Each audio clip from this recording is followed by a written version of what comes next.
Hey guys, Scarlet Darkwood here. Hope everyone's had a great week. I want to show you something fun that I created, and I want to show you how you can make something of very similar nature, and it depends on how creative you want to get. I'm not the most artistic, but I wanted to try this anyway, and that was making my own Oracle deck. And it's a 78 card deck, and I'm going to tell you why it's so many cards. But as you can see, I have a decor on the back, and I have the Scarlet Mystic Snappy Sensitive Oracle deck, and I'm going to put this on my Etsy shop so that you can purchase a deck. And they're expensive. They're going to be about, $75 because indie decks are very pricey to create. And these are premium plastic. If you can kind of see here, it's very sturdy. Slippery as can be, but you can wash these off if you get them dirty or if they get wet. If you get caught in the rain, these aren't going to fall apart on you. So anyway, I wanted to show you a little bit of what I did, just what they kind of look like, and I'm going to tell you how you can create your own. First of all, I created this deck because I got these a long time ago, and it's an Inspiration Tarot deck, and you can create your own deck. And it is a pre-printed deck that is kind of coated. It's just, nice cardstock.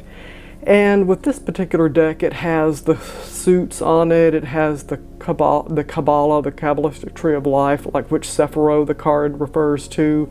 It has the planetary sign and the number of the suits, like this would be a 6 of Swords.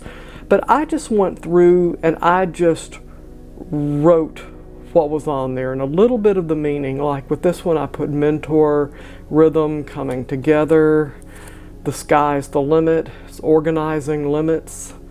Obviously, you can go very high and still be organized. So I just kind of wrote in ballpoint pen what I wanted these to be.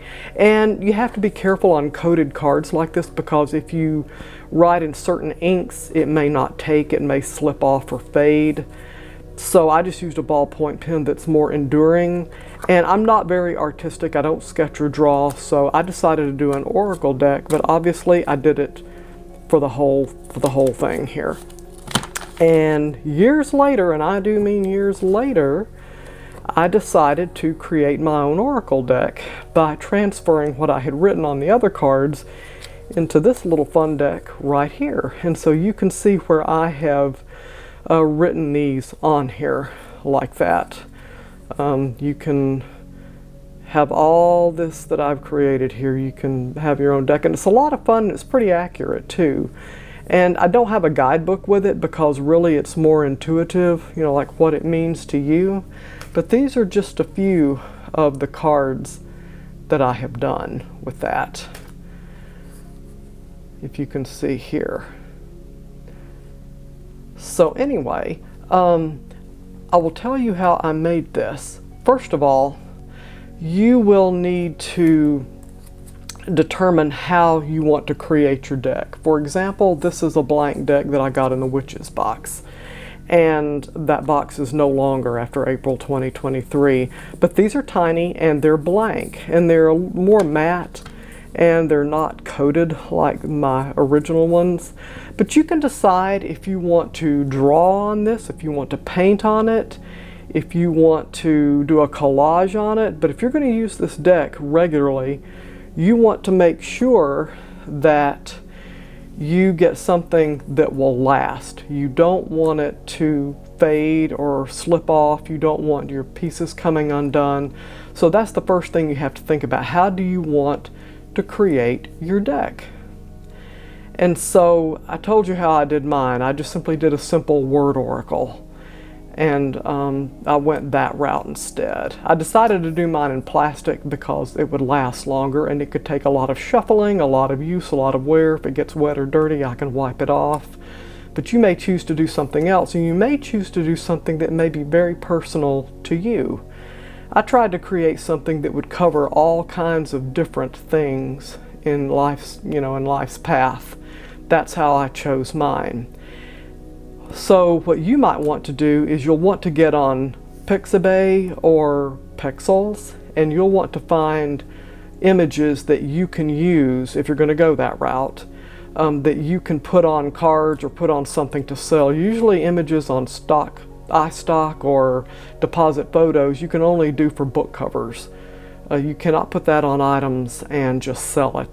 Those licenses are different. But Pixabay, as long as you do something with the image, that you're not just selling the image outright, that you're giving a purpose to it, they let you do it. Is the way I understood the Pixabay licensing instructions, for example. Pexels may have something similar. But you can pick your images for your cards. For an Oracle deck, you can make it as long as you want to. If you're going to do tarot, that's going to be more involved because that's 78 cards to do. But that will be the next thing is, after you've decided what you want on your card, you're going to have to go through the process of either actually drawing it or painting it or cutting things together, or you'll go to an image site that's royalty-free, truly royalty-free, and pick out your images. And then after that, you will go to a place called printerstudio.com, and I'm going to put a link on the description. And this is a place where you can literally do your own deck. You can create decks, bandanas, tarot cloths, little pencil holders, buttons, poker chips, anything that you want. And you can do your own little item and put your stuff on it. But they do have a tarot template that you can do your own tarot cards. And you can choose how many cards you want in it. You can choose if you want it in premium plastic like mine. You can choose if you want premium linen, premium cardstock. Obviously, the farther you go away from premium plastic, the cheaper it is. But still, indie decks are not cheap, and they're very expensive to do. People do Kickstarters on these, but this is a very quick and easy way to get a tarot deck out. And they have templates, and they will guide you through it. You pick the template, you download your image, make sure it has the right number of pixels that's enough for printing, and you can lay it on there, and you can put text, you can put anything you want on there for a front or a back, just kind of like I did here. I thought this was really bright and pretty, and it does look rather snappy. And so I did a back, and I picked a design for the front that kind of matches, as you can see they do. And so you just follow the template, you follow their guide, and then you can publish it. And you can also sell it on the website, but you can get your deck finished, and you can order it. You can order it shrink wrapped, you can order it with or without a bag, you can create your own bag because they have templates for that. And so that's how I created this deck, and you can do that too. And so I hope you give it a shot, and you get creative, and you give it a chance, and see if you can create something that means something to you, something that you can use. It's a lot of fun. It's a great way to build your intuition, and I hope you consider it. Let me know if anybody has ever created their own tarot deck. Have you done it very simply? Have you gotten poster board maybe and cut out square shapes and illustrated it from there? I would love to hear what people have done, so let me know, and I will talk to you all next week, and hope everybody has a good one.